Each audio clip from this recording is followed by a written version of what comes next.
Talvez você já tenha vivido cenas semelhantes a esta.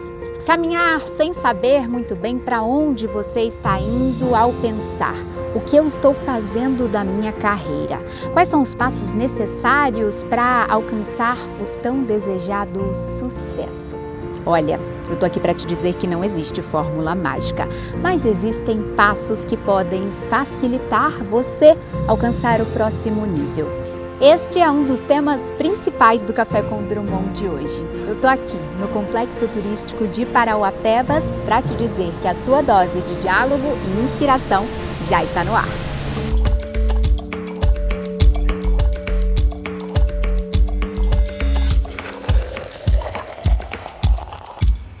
E se já no início da sua vida adulta você tivesse o controle sobre os passos que serão dados no mercado de trabalho?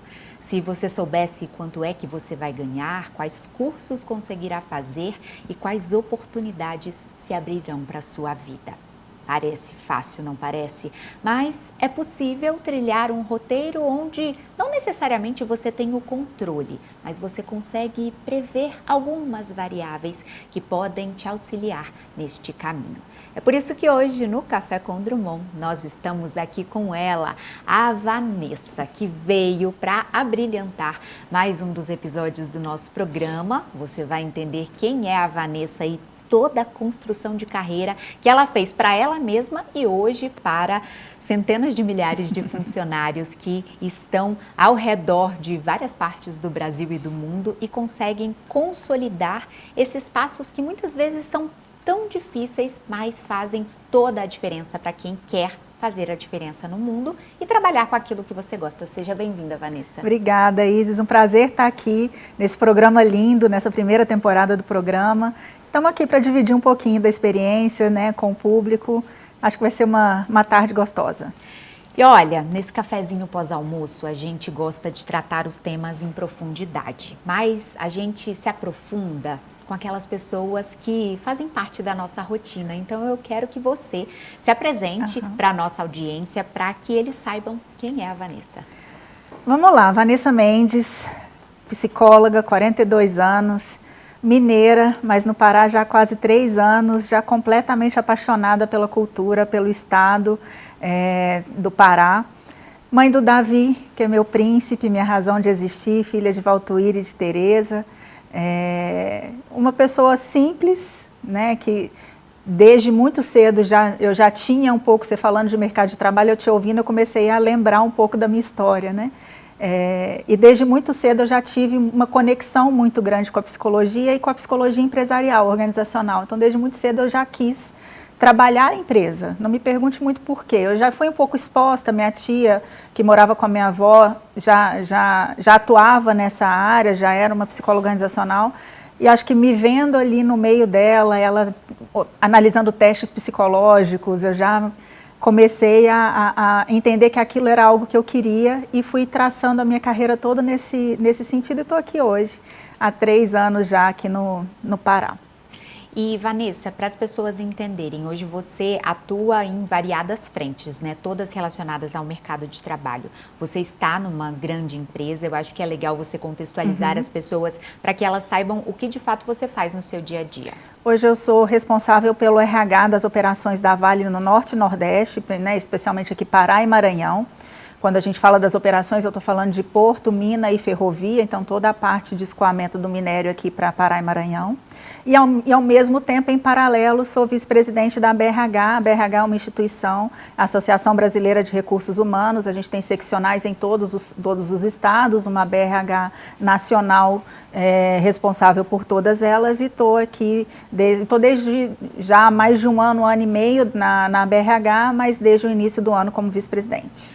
Nós vamos falar de tendências, nós vamos falar de mercado de trabalho, de modelos de trabalho, mas eu não poderia iniciar sem te perguntar quais são os principais desafios que você enxerga hoje como gestora e como gestora dos gestores, né? Porque muitas vezes você ajuda nessa condução de novos líderes e de líderes que precisam se reciclar no mercado.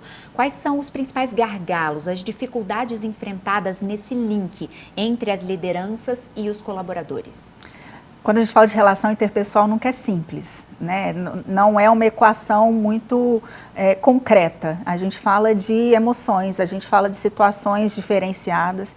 E um líder que queira, de fato, gerir pessoas, ele tem que estar muito motivado e ele tem que ter essa disposição para não ter uma rotina, para ter desafios diferentes a cada dia que passa, porque você vai lidar com pessoas, com emoções e com situações que, às vezes, são inesperadas, não estão ali num contexto, não tem um checklist de aconteceu isso, eu faço aquilo, aconteceu aquilo, eu faço aquilo outro. Então, trabalhar, liderar pessoas, influenciar, liderar é desenvolver, é influenciar, ajudar esse profissional a traçar o seu caminho, a sua carreira, a sua jornada, a partir das suas competências, das suas habilidades, das suas dificuldades. Ajudá-lo a ver as suas dificuldades é importante, acho que é um dos pontos mais difíceis de uma liderança, dar o feedback difícil, ter conversas complicadas, apontar às vezes uma dificuldade que aquela pessoa está tendo ou um problema que está sendo apresentado e que às vezes a própria pessoa não tem consciência daquilo e precisa de alguém para ajudá-lo a tomar essa consciência. Então, quando a gente fala de uma relação líder-liderado, acho que o grande desafio da liderança é esse, é atuar para a sua equipe, para o desenvolvimento da sua equipe, para o crescimento da sua equipe, seja através dos pontos fortes, através dos pontos de atenção que precisam ser desenvolvidos. Toda vez que a gente pensa nesse universo mercado de trabalho, são muitas as caixinhas que se abrem. E falar de liderança também é falar sobre essa expectativa que o liderado cria para com essa liderança. Eu sempre acreditei que liderança está muito baseada na inspiração. E muitas vezes, quando há essa virada de chave, uma pessoa que estava acostumada talvez a uma área operacional, uma área mais técnica e que se desenvolvia bem dentro daquele contexto, por conta disso acabou ganhando uma vaga de líder, uma vaga de gestor, nem sempre essa virada de chave acontece da maneira que tem que ser, porque às vezes o bom técnico não necessariamente é um bom líder. E isso muitas vezes acontece porque ele tem dificuldade para delegar, ele não sabe qual é o momento dele tirar o seu próprio protagonismo para dar o protagonismo para esse liderado. Como alguém que entende deste contexto, qual é a dica ou qual é o insight que você traz para que esse líder consiga entender que talvez as relações pessoais sejam a ponta do iceberg, a cerejinha do bolo do que ele vai fazer no dia a dia de atuação dele? Eu costumo falar que a autoconsciência é base para tudo. Então, se eu estou numa posição de liderança, a gente tem diversos estilos de liderança, né? Tem o autocrático, que é aquele que toma decisão toda sozinha, tem o democrático, que vai coletivar tudo. Para todas elas, você tem prós e contras. E tem uma que eu gosto muito, que é a liderança situacional. Então, acho que o líder começar a entender que estilo de gestão eu tenho, qual é o meu modelo de liderança e como isso está impactando a minha equipe, seja positivo ou negativamente. E ele vai fazer isso como? Através de conversas. Ele precisa entender qual que é o impacto que ele gera naquela equipe, qual que é o impacto que ele gera naquela pessoa. Então, um primeiro passo, eu diria, que é ter essa autoconsciência, entender qual que é o meu estilo de liderança, como que eu estou impactando o outro e que tipo de ajuste eu tenho que fazer, porque com certeza algum ajuste vai ter que ser feito.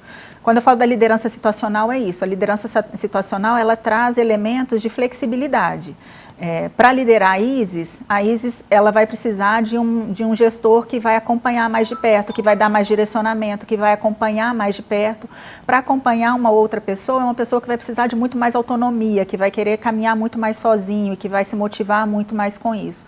Se eu tenho um modelo único para os dois, um dos dois vai se desmotivar ou não vai conseguir evoluir na sua jornada. Então, esse primeiro passo de se autoconhecer e se abrir para conhecer a percepção do outro sobre si mesmo é fundamental para uma posição de liderança. E tem muita relação com a comunicação, né? Eu repito essa frase constantemente e eu acho que ela se vincula muito com o tema recursos humanos, que é a comunicação não é o que você diz e sim o que o outro entende. E é fácil, entre muitas aspas, a gente espelhar esse modelo quando você tem uma equipe pequena. Então, você lidera ali 2 ou 3 pessoas, você consegue perceber as diferenças comportamentais dessa pessoa e adapta a sua comunicação. Mas e quando você é um líder de 70, de 80, às vezes de 200 colaboradores? Trabalhar essa individualidade, muitas vezes, é utopia. Como é que a gente faz para criar um modelo de processo em que essa pessoa se sinta humanamente acolhida e não somente a hora de trabalho que ela está oferecendo para essa empresa? A gente tem vários fatores que influenciam. Um é esse que você trouxe, né, de equipes muito grandes, às vezes em locais diferentes, é um outro fator. Então, às vezes eu estou aqui, eu tenho equipe no Maranhão, eu tenho equipe em Minas Gerais, eu tenho equipe em outro país. Como criar essa proximidade?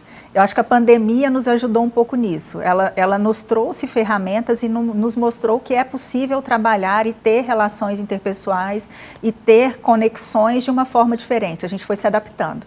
A gente foi criando ferramentas de reuniões online, a gente foi utilizando mais telefone, a gente se virou e a gente conseguiu. Está todo mundo aí. Então, o líder ele vai criando mecanismos, seja através equipes muito grandes, como você trouxe ali, de 100, 200 pessoas, normalmente você tem uma liderança intermediária. Então, ele vai atuar com aquele líder intermediário para que ele consiga ter essa relação com as equipes e consiga trazer para esse líder acima quais são os principais pontos, os principais desafios daquela equipe e juntos tomarem uma decisão e caminharem para o melhor caminho. Nem sempre a gente vai conseguir entrar no detalhe de todo mundo. Mas você tem sempre um gestor imediato e esse sim precisa conhecer essa pessoa. E é importante que conheçam na individualidade. Às vezes a gente não vai conseguir conversar todos os dias com aquela pessoa, mas ter conversas periódicas, de qualidade, com tempo, onde eu estou focada, celular desligado, não está aqui vibrando na frente e a pessoa percebendo que eu estou dividindo a atenção. Eu estar 100% dedicada àquela conversa, àquela pessoa, faz toda a diferença para criar uma relação de confiança, onde eles vão conseguir, de fato, ter as conversas difíceis e falar o que precisa ser, colocar os problemas na mesa, o que precisa ser trabalhado, o que precisa ser melhorado, né? A gente tem vivido hoje uma ruptura nos modelos de trabalho e principalmente nessa relação líder-liderado. Por muito tempo se criou uma espécie de medo do liderado de ser desligado da empresa, né? A demissão sempre foi algo muito amedrontador e as pessoas temem esse momento. Apesar de sabermos que, se não todos, quase todos passarão por algum modelo semelhante a esse. Mas hoje a gente tem visto uma dinâmica diferenciada, onde o liderado também faz uma espécie de demissão daquele líder. Quando ele decide, por exemplo, sair da empresa, buscar outra oportunidade, transitar de setor. Por que você acha que isso aconteceu? Qual foi a virada de chave? Em que momento a gente começou a ver que os liderados têm mais autonomia, talvez até mais autoestima e conseguem entender que eles vão sim se enquadrar em outras funções ou em outros cenários, outras empresas? Acho que as pessoas foram criando de novo consciência de que aquele não é o único modelo. Principalmente a nossa geração para cima, a gente percebe pessoas que ficaram muito tempo na mesma posição, na mesma empresa, não fizeram grandes movimentos, têm uma estabilidade maior. Tem seus pontos negativos e seus pontos positivos também, a depender do que a pessoa quer para a sua carreira, para a sua vida. Mas as pessoas começaram a perceber que existe uma empregabilidade, que existe o mundo lá fora. A gente brinca de algema de ouro, né? Muitas vezes a gente se aprisiona numa empresa, num emprego, entendendo que aquele é a única possibilidade que eu tenho na minha vida. Rede social, toda a velocidade de comunicação que a gente tem hoje, a velocidade de como que as vagas chegam para a gente tem muito mais acesso à informação do que a gente tinha no passado. Isso dá uma perspectiva de existe um mundo lá fora. Eu tenho outras possibilidades. E a gente tem várias pesquisas que mostram e que provam exatamente o que você trouxe. As pessoas se demitem dos seus líderes. Tem pesquisa que mostram que as pessoas preferem ganhar menos ou ter seus salários reduzidos para ter um líder melhor, um líder mais inspirador. Tem um ponto que a gente fala que é o motivador, né? Cada um tem o seu driver de carreira, tem o de vida, né? Seu motivador. Tem gente que tem o seu motivador qualidade de vida. Eu prefiro ganhar menos, trabalhar numa empresa menor, ganhar menos, mas ter uma qualidade de vida diferenciada. Outras pessoas não, é um crescimento, é um cargo, é um status. Então, de novo, conhecer qual é o meu motivador, ele me ajuda a tomar essas decisões. E os jovens hoje são muito mais conscientes disso, do que de fato é interesse de carreira e de vida deles, o que eles abrem mão e o que eles não abrem. E tem coisas que hoje são inegociáveis, né? A maioria das pessoas hoje não abrem mão de valores, né, dos valores estarem conectados com essa liderança, com esse negócio. Se não está conectado, a gente tenta fazer algum movimento. As pessoas hoje se sentem mais confortáveis e mais corajosas, talvez, para se arriscar mais do que no passado. No passado, eu acho que a gente tinha uma tendência a ficar mais numa zona de conforto e de se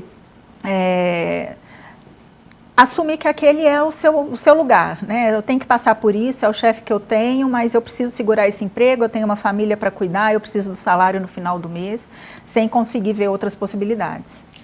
E quando a gente pensa neste contexto, muitas vezes a gente não sabe o verdadeiro valor do trabalho que está sendo entregue dentro daquela situação. Tem um livro que eu gosto muito da H1 Editora que se chama Peça-Chave. E ele tenta trazer justamente esse passo a passo, esse checklist, para que você se torne um colaborador indispensável para aquela empresa. Partindo do princípio que ninguém é insubstituível, nós sabemos disso, mas dá para fazer com que a empresa tenha um pouquinho mais de dificuldade de me substituir. Talvez tenha que contratar 2 ou 3 pessoas para aquela mesma função. Qual é o formato ou qual é o melhor jeito de se fazer um colaborador peça-chave sem se tornar o chato, o entrão? Porque é uma linha muito tênue, né? Eu sou muito a favor de fazer o marketing pessoal. Eu acho que a gente só come o ovo da galinha porque a galinha canta. E eu acho que essa é uma verdade simples, mas ela faz todo sentido. Não adianta nada você construir um legado, fazer um resultado sensacional e não contar isso para ninguém. Só que existem formas e formas de você fazer essa informação chegar do outro lado. Na perspectiva do RH, qual é o jeito certo?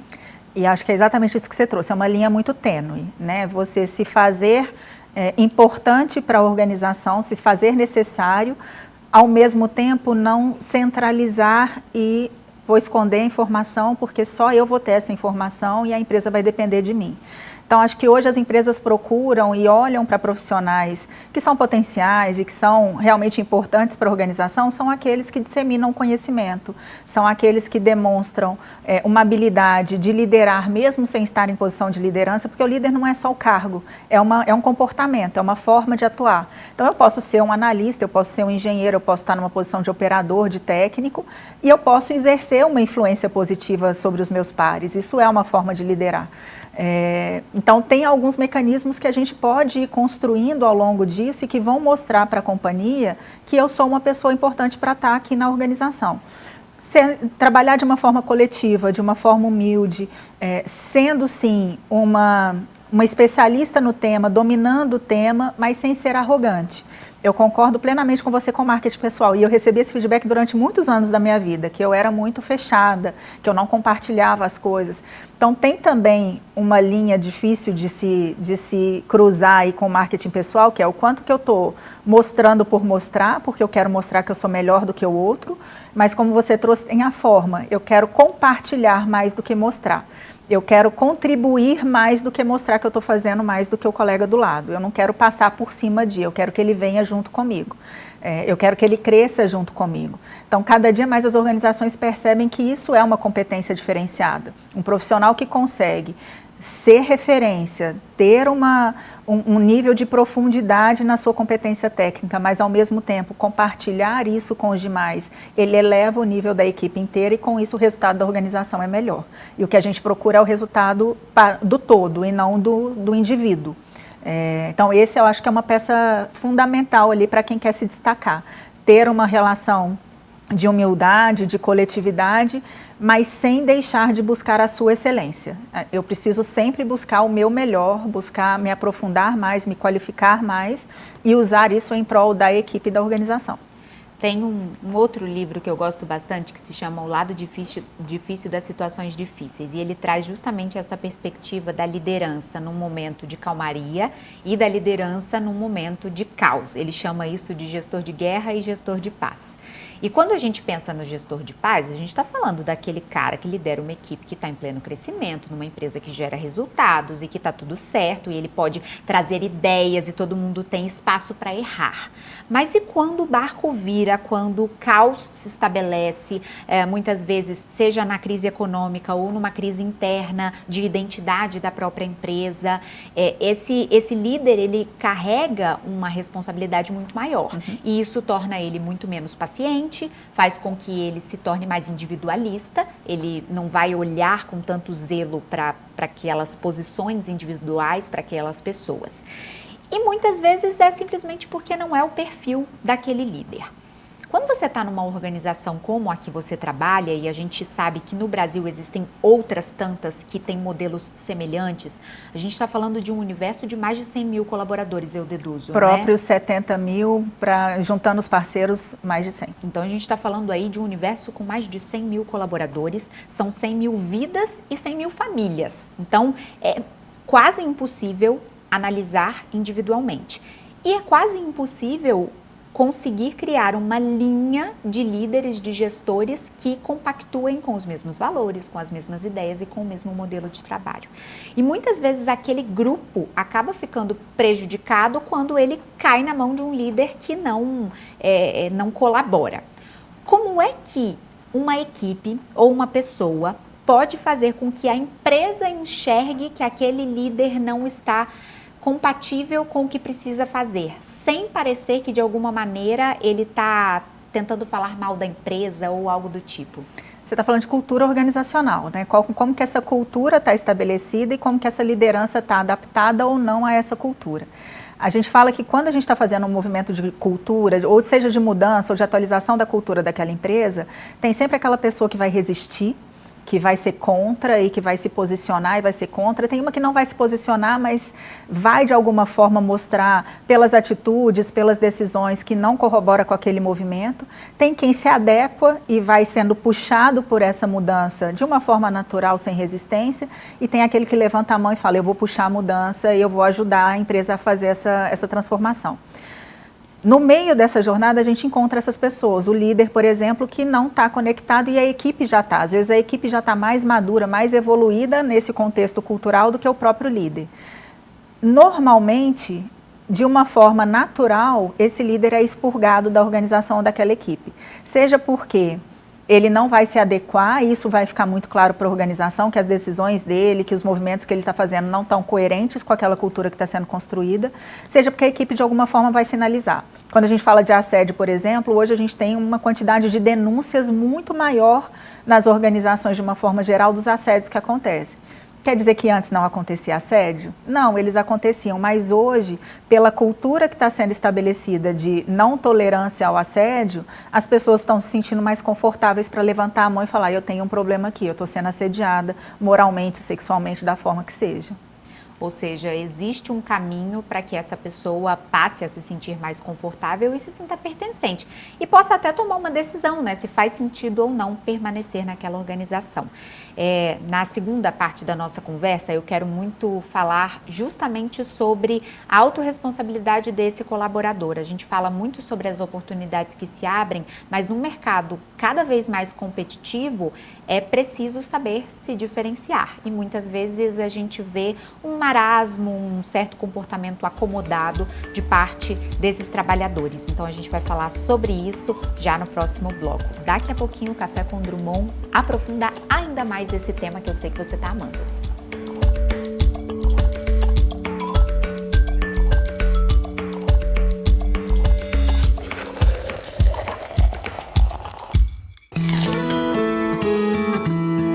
Desde menino aprendi com minha avó que a verdadeira casa não é feita de tijolo. Ela dá para carregar dentro do peito, onde quer que eu vá. E nessa casa cabe tudo que nos faz ser quem somos e que ninguém pode nos tirar a nossa essência. Mesmo que visite outras casas, não esqueça sua origem. Seja onde estiver, lembre suas raízes e terá sempre sua casa com você. E você? O que tem na sua casa que faz toda a diferença? Café Santa Clara. Café para fazer a diferença. Presta atenção nos riscos e perigos com energia. A toda hora, Equatorial. Mas construir ou reformar, faz isso longe da rede elétrica. Ou tu vai querer levar um choque? Eu, hein?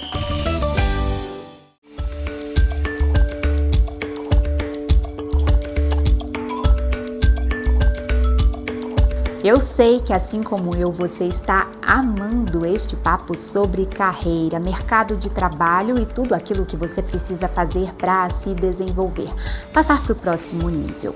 E olha, a segunda etapa desta história você acompanha já já. Mas agora chegou a hora da nossa pausa para o café. Nosso momento Santa Clara. Eu vou até servir o meu cafezinho, porque nós e o Café Santa Clara temos uma longa história juntos. E eles não poderiam deixar de estar aqui presentes nesse programa tão especial em dia de sábado. Muito obrigada pela parceria, meu café. São mais de 60 anos de mercado. O Café Santa Clara está presente em nossas casas, com cafés para todos os gostos. Tem cafés tradicionais, cafés especiais, cafés em cápsulas, cafés solúveis, cappuccino. Nossa, é tanta coisa. Sente só esse cheirinho. Uma pena que você aí do outro lado não consegue sentir. Eu já peguei o meu cafezinho coado e agora é só experimentar. Que delícia! É muita tradição e qualidade, especialmente para sua família. Café Santa Clara. A diferença é clara. Estamos de volta no seu Café com Drummond e aqui eu tô com a Vanessa para a gente dar continuidade a esse papo que já trouxe tantos insights, tantos momentos de transformação e eu quero que os nossos telespectadores estejam com um bloquinho de notas ali para colocar em prática, né? Porque não adianta nada um aprendizado que não é posto em prática. Vanessa, nós falamos sobre a liderança, mas é muito importante a gente falar sobre a autorresponsabilidade desse liderado, esse colaborador, independente da posição, se está num cargo de base ou se já está num nível acima na hierarquia, mas como é que essa pessoa consegue entender os limites que fazem ela ser vista por fazer mais do que o feijão com arroz. E aqui a gente não está falando sobre escravidão, aqui a gente não está falando sobre aquele funcionário que o tempo inteiro faz hora extra e que ele é sempre usurpado pela empresa ou pela equipe, mas fazer o feijão com arroz parece que já não é mais o suficiente. E eu acho que a gente precisa se enquadrar nisso. Como é que a gente tem esse momento de percepção tão importante no mercado? Acho que é importante a gente entender que tem sempre uma tríade, né? Tem o que é de responsabilidade da empresa, o que é de responsabilidade do gestor, mas tem o que é de responsabilidade do empregado. E o que é da minha responsabilidade é o que eu consigo mudar. Eu não consigo mudar a empresa, eu não consigo mudar o gestor. Eu consigo mudar o meu comportamento frente ao que está sendo posto para mim. Então, eu tenho uma responsabilidade muito grande, eu preciso ser protagonista da minha carreira. Ah, meu líder não é um líder inspirador, ele não me ajuda no desenvolvimento da minha carreira. Eu tenho opções de como eu vou me comportar frente a isso. Ou eu posso entrar num papel de vítima, de injustiçado, ninguém olha para mim, eu estou aqui esquecido, ou eu vou fazer algo com isso. E aí é N decisões que eu posso tomar. Seja de buscar eu mesmo um desenvolvimento, eu buscar uma outra área, eu buscar uma outra empresa, ou eu buscar um desenvolvimento dentro daquela própria organização que vai me levar para um outro patamar de desenvolvimento, não necessariamente para uma mudança de área. Então, a forma como essa pessoa se comporta vai falar muito do nível de maturidade que ela tem também, do nível de comprometimento e de como se desenvolver numa situação adversa. E a situação adversa, ela acontece muito, né? É muito frequente. A gente se frustrar, a gente não conseguir o que a gente quer na velocidade que a gente quer. A gente vive muito isso hoje com os jovens, a nova geração tem uma expectativa de crescimento muito rápida, exponencial, que às vezes não acompanha uma necessidade de jornada, de aprendizagem, do erro, do acerto. Já quer sair do A para o B direto sem passar pelo caminho, sem atravessar essa jornada, que é importante. Se eu trazer o meu exemplo, por exemplo, quando eu ainda estava em Belo Horizonte, eu participei de um processo seletivo para ser gerente de uma das posições que se reporta para mim aqui hoje, em Canaã dos Carajás. Eu fui reprovada. Fiquei arrasada, frustrada no mais alto nível, mexeu com o meu ego, mexeu comigo, mas ali eu tive que tomar uma escolha. Ou eu ia para esse lugar fui injustiçada, eu era a melhor pessoa, eu devia ter sido escolhida, ou ir para o lugar de alguma coisa me falta. E eu preciso entender o que me falta e buscar isso para que quando uma outra oportunidade apareça, eu esteja de fato pronta e consiga encontrá-la. E alguns anos depois estou aqui numa posição até melhor, porque eu consegui passar por esse aprendizado. Muitas pessoas não conseguem ter esse aprendizado. Eles terceirizam a culpa, né? Terceirizam a responsabilidade. Então, para um profissional que quer de fato se desenvolver, que quer ser diferenciado, que quer ter uma carreira diferenciada, ele precisa se posicionar também de uma forma diferente. Ele precisa entender que ele é protagonista, que ele precisa tomar as suas decisões, em alguns momentos ele precisa se arriscar, esse risco pode levar para um erro, pode dar certo, mas pode dar muito errado, e se der muito errado, o que eu faço com isso? O que eu aprendo com isso e como que eu transformo isso em algo melhor no futuro? Existe um relatório que eu gosto muito de acompanhar, se eu não estou enganada, ele é feito de 5 em 5 anos, que chama The Future of Jobs, né? O futuro do trabalho. E ele traz justamente esse ranking de comportamentos, de habilidades necessárias para aquela pessoa que quer se destacar, sempre baseado no que a empresa tem de expectativa para aquele colaborador. E por anos, o resultado desse laboratório colocou lá no top 1 a habilidade de resolver problemas complexos. E eu tenho a impressão que as pessoas fogem dos problemas. Nós aprendemos assim, né? Nós fomos ensinados que o problema é ruim, que é negativo, que, ai meu Deus, olha o que eu preciso para resolver agora. Mas o problema, na verdade, é o motivo do trabalho existir. Eu tento pensar na ideia de que se não existe um problema, consequentemente, não tem lugar para mim naquela organização.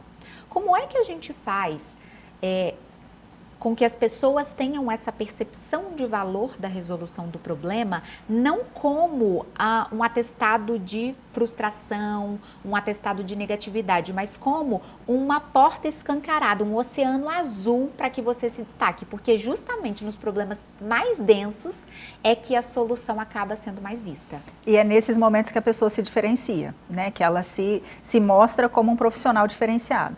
Então, quando a gente tem problemas muito complexos, a gente tem, por exemplo, uma pessoa que pode virar e falar assim, não, mas isso aqui não está dando certo porque a Isis não me entregou isso, porque aquela área atrasou, porque não é comigo, não tem nada a ver comigo, deixa eu jogar para lá porque a responsabilidade é do outro. Tem aquele que assume e que ele vai puxar, pode até não ser responsabilidade dele, pode até, aí vamos usar a palavra culpa, mas não é uma culpa, né? Mas pode não ter sido um erro ou uma decisão equivocada ali dele ou da área dele. Mas ele vai tomar aquilo para ele como uma forma de comprometimento, eu quero que dê certo. E aí eu vou puxar as pessoas, ao invés de culpar as pessoas, de terceirizar a culpa, a responsabilidade, eu vou puxar essas pessoas para junto de mim, para juntos a gente resolver o problema. Quando a gente fala de resolução de problemas, algumas empresas já tiveram, a minha inclusive, isso como competência avaliada em ciclo de carreira. Qual que é o seu nível de competência ou de habilidade para a resolução de problemas? Porque isso te diferencia. Quando um líder ele tem uma dificuldade, um desafio, um projeto muito complexo, ele normalmente vai direcionar isso para aquela pessoa que ele confia mais. E ele confia porque aquela pessoa entrega. Gerações anteriores já tinham muito mais resiliência, tinham muito mais paciência, acho que até por conta das dificuldades, tinham menos acesso a outras possibilidades. Então, se eu tenho aquele quebra-cabeça, se eu tenho aquele jogo, eu vou me virar nele até eu conseguir resolver aquele problema. Atividades assim, desde a infância, a adolescência, elas vão trazendo experiências que são utilizadas na vida adulta dentro da organização. E você acredita que todas as habilidades e competências, elas são ensináveis? Porque a gente sabe que existe um pacote de talentos natos. E seria hipocrisia a gente falar que algumas pessoas não têm mais facilidade do que outras para determinadas ações. Eu, de vez em quando, vejo pessoas me perguntando, mas em que momento a comunicação entrou na sua vida? Foi muito natural para mim, porque sempre fez parte, está dentro da minha essência. Mas a partir do momento que eu entendi que aquela era uma habilidade positiva, eu precisei trabalhar para aprimorar essa habilidade. Porque se ficasse da maneira que era quando eu tinha 10, 11 anos, muito provavelmente eu não teria tornado essa a minha profissão. E a gente percebe que muitas pessoas se apegam nessas habilidades e nesses talentos e não querem desenvolver para além disso. E do lado contrário, quando elas assumem que não tem determinada característica, vem a síndrome de Gabriela, né? Eu nasci assim, eu cresci assim, vou ser sempre assim. Dá para aprender qualquer habilidade? Existem aquelas que são, não, isso aqui é só para um determinado grupo de pessoas? Como é a sua visão sobre isso? Eu acho que a grande maioria das competências podem ser aprendidas. Então, se eu não tenho habilidade para falar em público, eu posso desenvolver isso. Tem vários treinamentos, várias ferramentas que podem me ajudar a desenvolver essa habilidade. Então, tem diversas habilidades e competências que a gente pode se desenvolver, tem ferramentas e tem processos que nos auxiliam nisso. Tem algumas coisas que são natas da pessoa, que têm características mais profundas, às vezes até trabalhadas em terapia. Então, às vezes, a comunicação não é uma questão de eu não sei falar ou eu não consigo me expressar. às vezes tem um trauma, às vezes tem alguma questão mais profunda que ela vai ter que trabalhar de uma outra forma. Não é a organização que vai conseguir trazer esse desenvolvimento para ela. Então, acho que tem algumas coisas que sim a gente consegue facilmente dentro de uma organização trabalhar e desenvolver. Tem outras que vão demandar um pouco mais de esforço até fora da organização, que a pessoa vai ter que ter um investimento próprio, pessoal, para conseguir desenvolver. E tem algumas coisas que a gente não consegue virar a pessoa do avesso, né? Tem algumas características que são daquela pessoa. Eu não gosto, eu tenho uma fobia, eu não gosto de estar em ambientes muito sociáveis. Essa pessoa muito dificilmente vai ser uma líder, vai ser uma gestora de equipe. Então tem algumas questões que são mais natas, né? Que são mais já fazem parte da natureza da pessoa e que aí sim são um pouco mais difíceis de mudar, né? E de quem é o papel de fazer esse reconhecimento? É da própria pessoa ou é da organização quando percebe, por exemplo, que colocou aquela pessoa numa posição equivocada? Às vezes a gente está falando de um excelente colaborador que tem várias habilidades positivas e já conseguiu provar o seu valor. E aí recebeu uma oportunidade de crescimento justamente por conta desse pacote de habilidades, mas não se desenvolveu bem nessa nova carreira. Em muitas organizações, quando dá errado, essa pessoa é simplesmente descartada. Existe uma maneira de fazer esse caminho de volta, não para fazer com que esse funcionário perca aquilo que ele ganhou, mas para readequar ele numa posição que faça mais sentido? Eu acho que é uma combinação, né? Tem o que é do próprio empregado, da própria pessoa, de perceber que aquele movimento não é para ele, que não está dando certo, ou que ele não está feliz, ou que ele não está entregando o que ele poderia entregar. E tem da própria organização, porque às vezes essa pessoa ou não está percebendo, ou tal que a gente falou no início da conversa, se sente preso àquilo por isso. Porque se eu levantar a mão e falar que eu não estou dando conta, eu posso ser desligado, eu posso ser descartado, como você trouxe. Então, acho que tem uma combinação de uma conversa entre líder e liderado para esse entendimento e a chegada a essa conclusão de que esse movimento não deu certo, que houve uma tentativa, mas que não deu certo. E aí a tomada de decisão pode ser de movimentá-lo para uma outra cadeira. Em alguns momentos, em algumas organizações não há espaço e, de fato, tem alguns momentos que a decisão que a gente toma de crescer e de ir para uma outra posição é um risco, é uma tomada de decisão e eu estou assumindo esse risco em fazer esse movimento, que ele pode dar certo, pode não dar, e em não dando certo, eu não tenho a garantia de um retorno. Esse retorno ele pode acontecer, seja para uma outra cadeira ou para a cadeira anterior, mas não é uma garantia. Então, a responsabilidade no crescimento também é da pessoa. Eu já tive casos de pessoas que negaram promoção, que receberam uma proposta, um convite para uma posição mais complexa e que voltaram falando, hoje eu não me sinto preparada para assumir essa posição. Eu preciso de um tempo maior, preciso me desenvolver nisso, nisso e nisso, tenho esse plano, mas hoje eu não me sinto confortável. Tem o que é da pessoa também, isso mostra o nível de maturidade e de autoconsciência que ela tem sobre um movimento que ela vai fazer de carreira, porque esse movimento sim é um movimento de tomada de decisão e de assunção de risco. E isso é mal visto pela empresa? Negar, nesse caso, é mal visto, é bem visto, depende da empresa?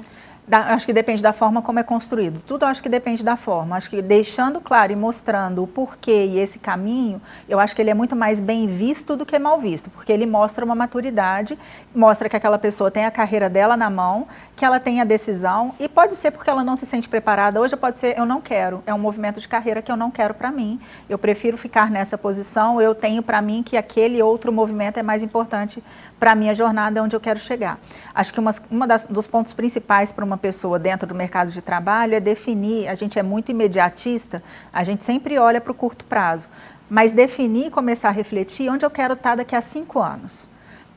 Que posição eu quero ocupar, que empresa eu quero estar, que movimento eu quero fazer, onde eu quero chegar, e a partir desse lugar eu começar a pensar o que eu preciso fazer para chegar ali. Que tipo de competências são importantes para a pessoa estar nessa posição? Eu estou aqui, o que falta? Entre onde eu estou, onde eu quero chegar, qual que é o processo? E essa pessoa ter esse processo. Então, nesse exemplo, por exemplo, onde a pessoa fala, não me sinto preparada, eu entendo que eu tenho que passar por essa experiência, é uma pessoa que tem esse plano de carreira muito bem desenhado e na sua mão. Ela é protagonista da carreira dela. Eu entendo que eu quero chegar ali, mas me faltam esses e esses passos, e eu estou construindo a minha carreira num movimento para que eu tenha essa experiência, para que eu, quando sentar nessa cadeira, eu sente de uma forma mais madura, mais apropriada, mais efetiva, traga resultados melhores para a organização e para mim também, né? Perfeito, perfeito. E quando a gente para analisar a forma como essas pessoas desenham essa construção de carreira, falar de dinheiro acaba sendo um ponto muito difícil, porque a gente aprendeu que pensar em dinheiro é errado. Pensar em dinheiro é talvez uma parte de um aspecto de falta de humildade, o que não é verdade. Afinal, nosso modelo econômico aqui no Brasil é um modelo que exige que você tenha dinheiro para pagar boletos. E gostar de dinheiro não é um problema, você não pode virar escravo dele, mas você pode desejá-lo.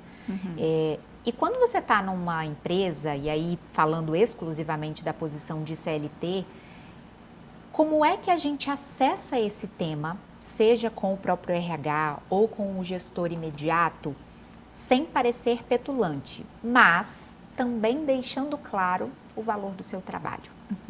Ser ambicioso não é ruim, né? A gente acaba dando uma conotação negativa à palavra ambição, mas ela não é negativa, ela dá uma ideia de movimento, de ação, né? De eu quero chegar num outro patamar e eu faço a minha trajetória para chegar lá, seja ela de cargo, seja ela de salário.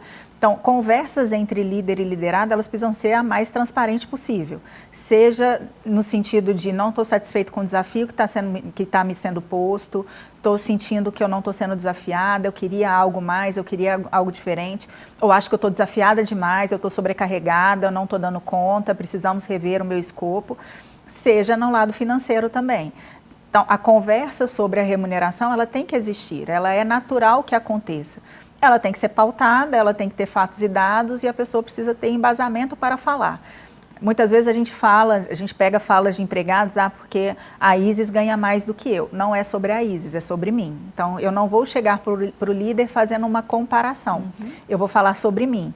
O que eu estou entregando, qual é o benefício e os resultados que eu estou propiciando para aquela organização, para aquela equipe e mostrar o meu valor. E mostrar qual que é a minha realidade, qual que é a minha necessidade e ter uma troca. Não no sentido de colocar a faca no pescoço do líder, porque muitas pessoas fazem isso já no último movimento, recebi uma proposta, se você não cobrir essa proposta eu saio da organização. Eu acho que tem que ser uma conversa natural, que ela vai acontecendo ao longo da jornada para que não chegue lá no final, num último momento, e que eu vou falar sobre aquilo só naquele momento. Que o líder vai ser pego de surpresa e falar assim, nunca soube disso, isso nunca foi um problema, você nunca trouxe isso como uma questão para mim.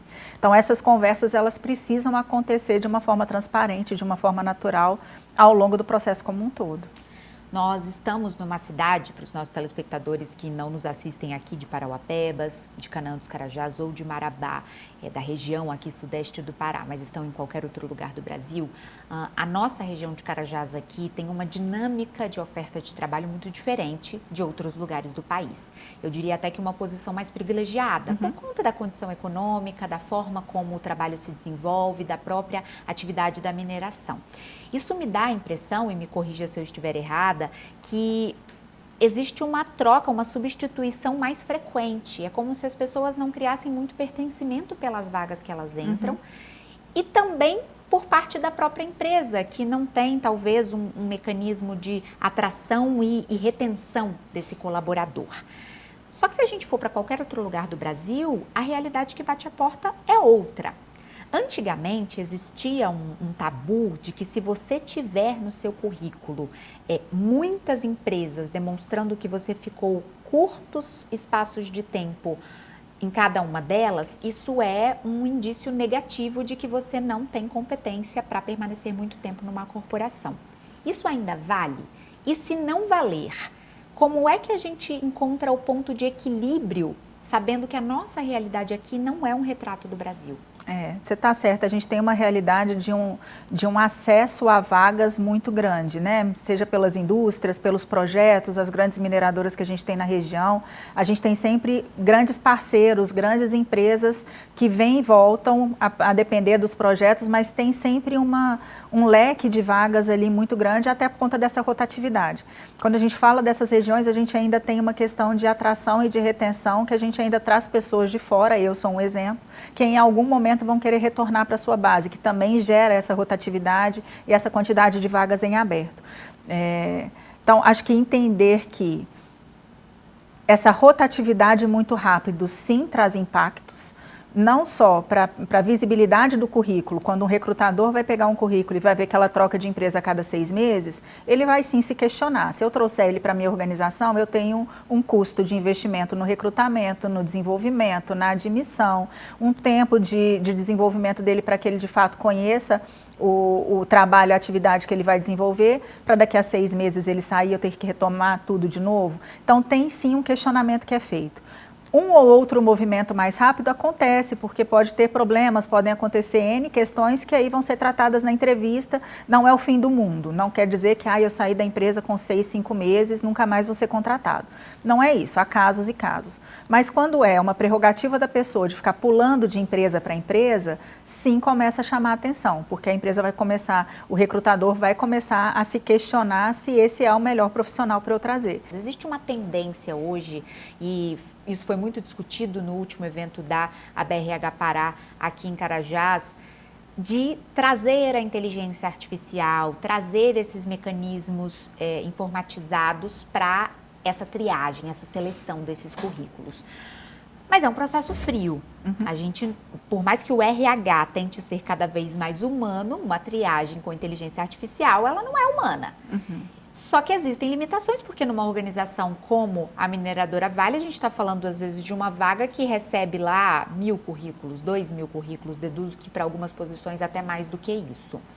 Como é que encontra este equilíbrio da utilização da tecnologia, mas sem perder a humanidade no processo de contratação?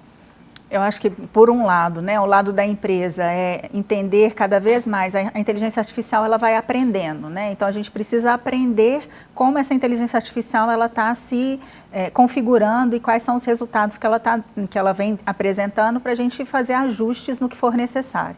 Do lado do candidato, muitas vezes, às vezes a gente tem várias experiências ou trabalhou, como a gente trouxe agora, em diversas empresas, e a forma como eu escrevo esse currículo vai me dizer da forma como essa inteligência artificial também vai fazer a triagem. Então a gente tem diversas ferramentas, cada empresa usa a sua, para fazer essa triagem, para fazer esse reconhecimento, mas para todas, aí fica uma dica, que é usar palavra-chave. Então, se eu estou fazendo uma candidatura para uma vaga de comunicação, eu preciso ter palavras-chave naquele currículo que mostrem para a inteligência artificial que eu tenho experiência ou educação ou cursos voltados para a comunicação. Se eu estou fazendo para uma vaga de operador de caminhão, eu preciso ter palavras-chave que me remetam a isso. Qual é a carteira que eu tenho, quais são as atividades que eu já fiz nesse sentido. Então, o candidato também precisa ajudar de alguma forma essa inteligência artificial a entender que ele é um candidato apto para aquela oportunidade. A gente vai ter um outro episódio aqui no Café com Drummond que vai falar justamente sobre saúde mental. E eu quis deixar esse assunto para o final do nosso papo, justamente porque eu entendo que esse é um gancho muito importante do mercado de trabalho e antes de trabalhar com recursos humanos, você é psicóloga. E eu acho que esse traço ele é muito importante. E dada a movimentação do mercado nos últimos anos, talvez até com as diferenças geracionais que a gente tem instaladas nos dias de hoje, saúde mental virou o assunto da vez e não foi à toa. A gente tem visto um adoecimento das organizações e dos próprios colaboradores também. É um diagnóstico muito complexo, muito difícil, afinal não é uma perna quebrada que você consegue visualizar. Você depende de uma rede de profissionais para fazer esse diagnóstico. E depois que ele foi consolidado, como é que uma empresa que realmente preza por valores assertivos acolhe esse colaborador e prepara talvez ele para uma retomada positiva, porque a gente já viu N casos na mídia, inclusive, de profissionais que passaram por esse tipo de coisa e imediatamente no retorno eles são descartados. E a gente sabe que existem organizações que prezam de uma outra maneira por uma visão positiva. Tem como ser diferente? Eu acho que é um caminho sem volta. Algumas empresas já saíram à frente nesse assunto.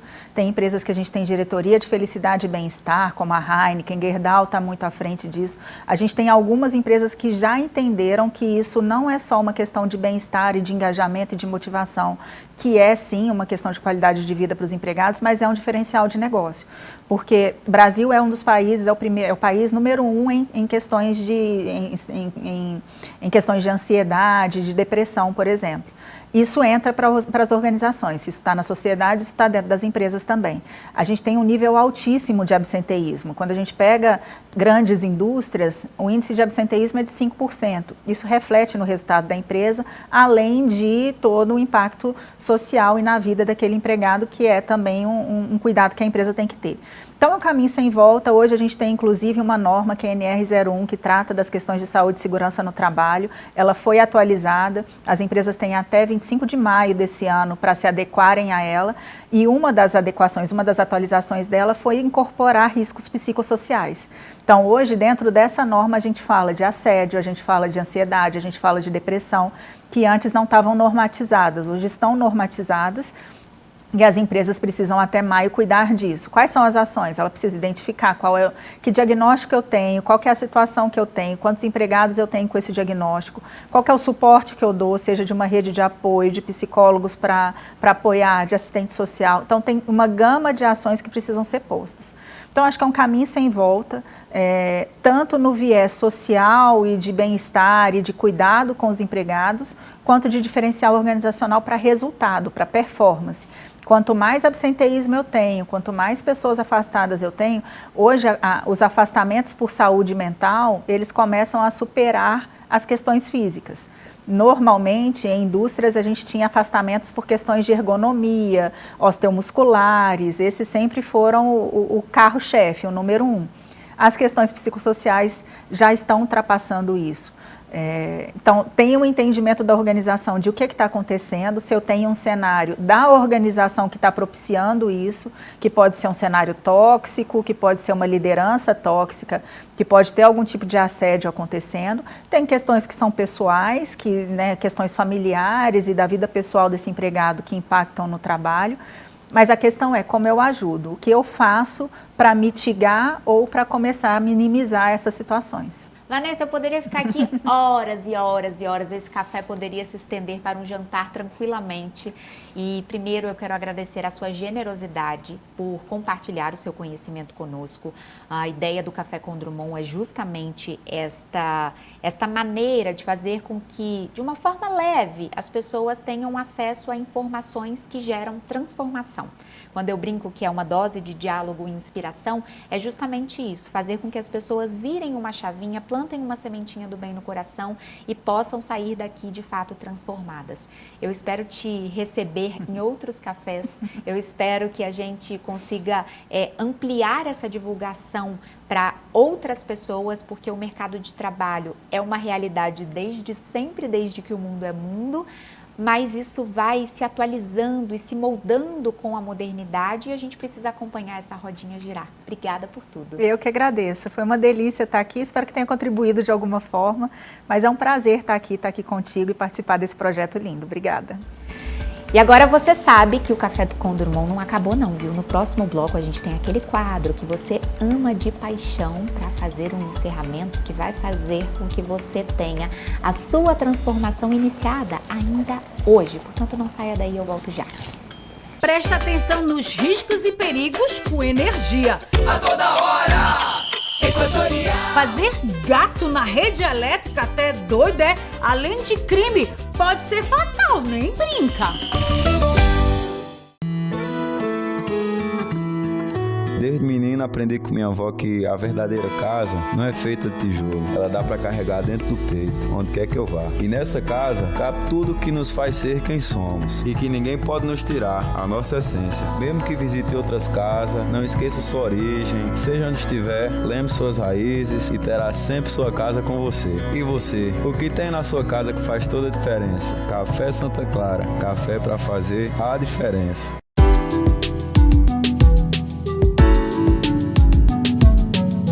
Já estamos de volta com o seu Café com Drummond. Que papo incrível, quanto aprendizado, quantos insights.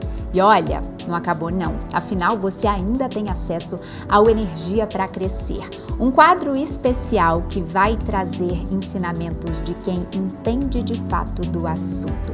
Portanto, eu quero que você mergulhe de peito aberto nos ensinamentos do Energia para Crescer de hoje. Olá, eu sou Priscila Castro, especialista em RH, e hoje no Energia para Crescer venho falar sobre carreira. Eu não poderia deixar de falar sobre esse tema e não falar sobre como eu iniciei a minha carreira. E às vezes a gente acha que é um tema fácil, mas se nós não dermos a devida importância, a gente acaba com algumas frustrações. E foi assim que eu comecei, com algumas frustrações. Mas, para vencer essas frustrações, você precisa ter consciência de quais são as competências, tanto técnicas como comportamentais, você precisa desenvolver. E além disso, você precisa saber aonde você quer chegar. E em quanto tempo você quer alcançar esse objetivo. E foi isso que eu fiz. Eu percebi quais eram as competências que eu precisava desenvolver para o cargo que eu almejava. Na época era um cargo de liderança. Conversei primeiro com a minha liderança, falei sobre o meu desejo e daí começamos a traçar juntos quais eram essas habilidades. E nesse processo, às vezes a gente acha que para ter um cargo nós precisamos ter um crachá ou estar sentados na cadeira para que a gente exerça essa função. Mas não é bem assim. Quando a gente fala de carreira, eu primeiro preciso que as pessoas me enxerguem naquele cargo para que de fato eu consiga aquela função, aquele cargo que eu estou almejando. E eu digo que se você não tem a competência técnica, essa é a mais fácil de você desenvolver. Por quê? A competência técnica, você vai desenvolver ela através de cursos, de leituras, até mesmo ali de uma experiência com alguém. E a comportamental são pontos que você precisa ter consciência de que você precisa mudar em você. Apesar de parecer fácil, não é algo simples. Por exemplo, se você é uma pessoa introspectiva, você vai precisar se colocar em situações que vão te desafiar a colocar essa timidez, essa introspecção de lado. Se você é uma pessoa falante, extrovertida, e a função que você almeja não exige ou exige que você não seja tão extrovertido, você vai precisar também trabalhar essa competência comportamental. E qual é a mensagem principal que eu quero deixar aqui hoje para você? Primeiro, não se vitimize, não se faça de coitado, para que as pessoas tenham dó de você e coloquem você onde você quer. Segundo, busque, se os seus líderes não te dão feedback, peça o feedback. Peça o feedback não só para os seus líderes, mas peça o feedback também para os seus colegas, porque eles estão trabalhando ali dia a dia com vocês. Às vezes até os seus colegas de trabalho, eles podem te dar até um melhor direcionamento do que a própria liderança. Outra coisa também que as pessoas acham que não faz a diferença é você se envolver em projetos diferentes.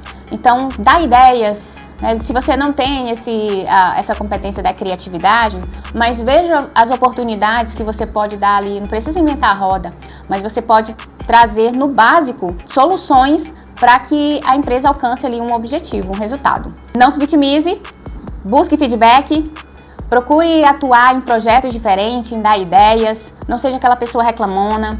Se alguém te pedir ajuda, não precisa você dizer sim para tudo, mas saibam onde você quer e pode colocar mais energia para que esse objetivo saia mais rápido do papel. E esses são os pontos que eu vejo que farão toda a diferença no seu desenvolvimento. E esse foi o Energia para Crescer dessa semana. Até breve.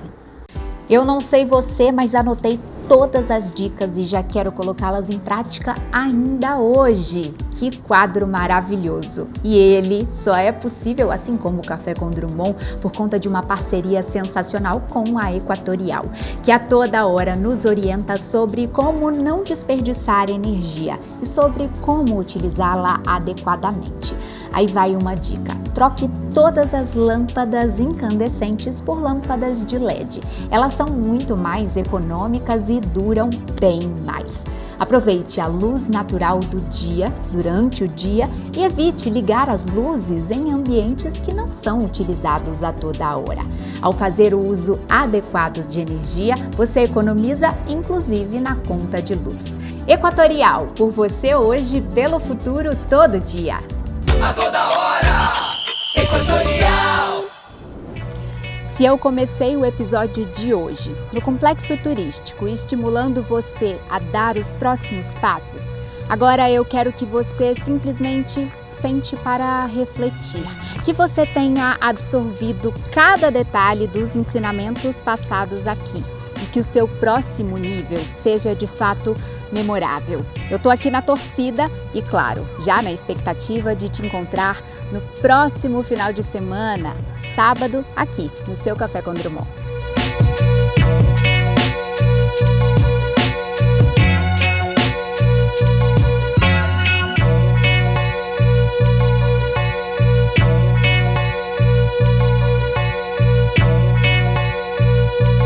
Café com Drummond, patrocínio Equatorial. Por você hoje, pelo futuro, todo dia. E Café Santa Clara. A diferença é clara.